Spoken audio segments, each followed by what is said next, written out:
Yours, Side Seats, ESPN, MMA Insider, Ariel Helwani, our good friend. So you show up, Jay's not here, but I think we've got an okay fill-in. Canadian sports Thank you. royalty. Wow, what an honor. But our rookie tonight. He keeps reminding me of that. So I was saying to him off air, like just hearing his voice Thank you. in person, listening to you for all these years, and actually seeing Dan, former colleague of mine, in person as well. This is a huge honor for me. This is our great. pleasure, believe This is me. incredible. Thank you. We're so glad you're here. So when the UFC comes to Canada, because you cover it, does it give you a sense of pride? You're like, I want to show all my UFC friends Canada. I want to show them we can put on a good event. Absolutely. I feel like this. I can't even describe it, like this feeling of comfort and happiness and joy when I come back home to Canada to cover an event. It's not just coming home to visit family. And of course, I'm from Montreal. Toronto, not quite Montreal. It's probably the next best thing. Certainly, your hockey teams aren't as good as ours. There and it is. whatnot. There it is. The baseball team, kind of a sensitive topic right now. But it's just so great. And I think that the Canadian fans, pound for pound, the best. They're so loyal. They show up, even if the card isn't that good. This one in particular is very good. But it's fun because we had the golden era with GSP. Then we had a bit of a quiet time, and I feel like there's a bit of a resurgence happening now. There's a lot of young talent coming out of Canada. So yes, it's very exciting for me as a proud Canadian to get to come back home, close to home, closer than being in the States. It's awesome. I feel like this is fantasy camp for me right now. I'm in the TSN studios. I used to stay up watching Sports Desk, watching you, Vic Router, and like, oh my gosh, this like is the way you said unbelievable. Sports Desk, by the way, because Sports I don't know Desk, what one yes, it was. Yeah. with the dots. People the still call TSN. it that. That's right. Yes. Oh my Let's gosh. get in Max Holloway. He was here Sunday. There was rumors going around that he might not make weight, and then people are concerning what happened last time he tried to make weight. Put all of those rumors to rest. Well, what time is it now? Midnight or so? Yep. Yeah. So we're around 9 hours away from the official weigh-ins, and this is one of the more anticipated weigh-ins in recent memory because of Max Holloway. So you're looking at Max Holloway from earlier on Thursday. Now you see how I do this is like real TV stuff that I'm doing. That's right. I'm You're talking a pro. to the B-roll and whatnot.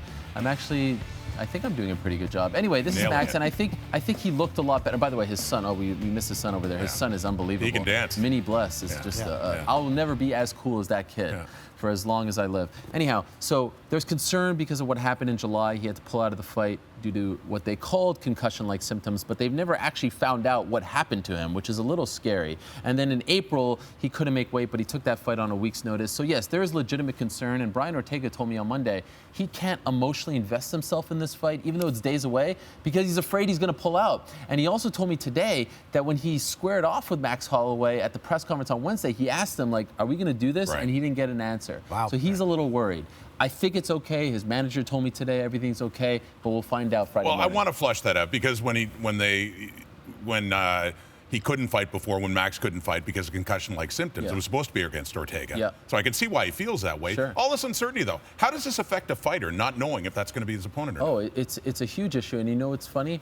Valentina Shevchenko, who's fighting in the co-main event against Joanna Jacek, she's been in Brian Ortega's shoes multiple times. Right. She's had fights, including her most recent fight, which never came to fruition back in September. She's had fights where there were questions about her opponent missing weight, doubts, and the opponent did miss weight, and she didn't end up fighting. Imagine being a fighter. You dedicate 3 to 4 months of your life. You pay for your coaches, everything that goes into the training camp. You fly out, you pay for them to come out, all that stuff and more. You're trying to peak both mentally and physically for a title fight, to realize your dream of being a champion. And then you don't get to fight. You don't get that release. I can't imagine what that is like mentally. Yeah. It's unbelievable. Sell us on this card. Yes. Because You should have Dana White to do that. But That's it actually doesn't- his job. I know, to but sell you. No, I'll tell you the truth. it doesn't have like McGregor type names, Sure. but it's a good card. It's a tremendous card. It's a very deep card. You know, I think there's a bit of an oversaturation problem in our sport, meaning there's just a little too much. There's 43 or so UFC events alone in a calendar year, and I'm not very good at math, but I think that's just 9 weekends without a fight. I think that distance makes the heart grow fonder. One of the great things about other sports is, you know, if you're an NFL fan, come September, you're foaming at the mouth, you miss it.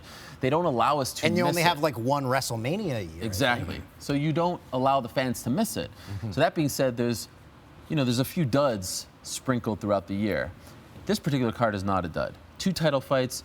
If the 2 title fights come to fruition, they represent the very best in MMA. The 4 athletes at the top of the bill are just incredible. They're 4 of the very best fighters in the sport right now. And then throughout the card, it's like there's no filler here. It really is top to bottom. There's Jimmy Manuwa versus Thiago Santos. There's the return of Gunnar Nelson. There's Claudia Gadelha against Nina Ansaroff, which is a very important fight. Hakeem Dawodu, who's from Canada, who's on the main card as well against Kyle Bochniak. I mean, it really is a very good card. And I'm not just saying that. When the last time they came to Toronto, UFC 206, that was a very weak card, and the Toronto fans came out and they supported that card, and it was one of the loudest crowds of the year. In fact, it was my crowd of the year in my awards. They are repaying them with this card because this is a legit card, no doubt. If you could talk about that other championship bout, the vacant women's flyweight, Joanna and Jacek, Valentina Shevchenko, and they've fought before, have they not? 3 times. 3 times before. In Muay Thai. So not in mixed martial arts. Right, okay. In Muay Thai, and Valentina Shevchenko beat her all 3 times. And she's pretty intimidating, isn't she? She's incredible. They call her the Bullet. She's from Kyrgyzstan, and she is her open workouts. So we were just showing some footage of Max and Ortega. Her open workouts are a thing. Like, you have not lived a proper life if you have not witnessed her train. She is just an incredible athlete, and she has had a rough go in the sense, like, I view her as the uncrowned champion at 125 because she keeps having bad things happen to her. Her opponent doesn't show up, misses weight. She tried to fight for the belt at 135, opponent didn't show up. She lost a controversial decision in Edmonton when she fought for the belt. Like, she has had some bad luck. She should be a champion by now. So she's coming down from 135 to fight at 125. Joanna Jacek is coming up from 115. To me, this is the closest thing to a super fight that we've ever seen in women's MMA. It's a phenomenal fight, and you have the backstory of Joanna losing to Valentina 3 times before in Muay Thai and trying to become the first ever female in UFC history to win a belt in 2 different weight classes because she was champion at 115. Now she's moving up to 125. So yeah, it's great. The 125-pound division in women's MMA is a little thin right now, but these 2 are the very best at what they do, and they kind of like they're kind of like making that division get back on track because the previous champion, Nico Montano, didn't make weight. She got stripped, and the whole thing was out of whack. So this was the fight to make. It's a great fight.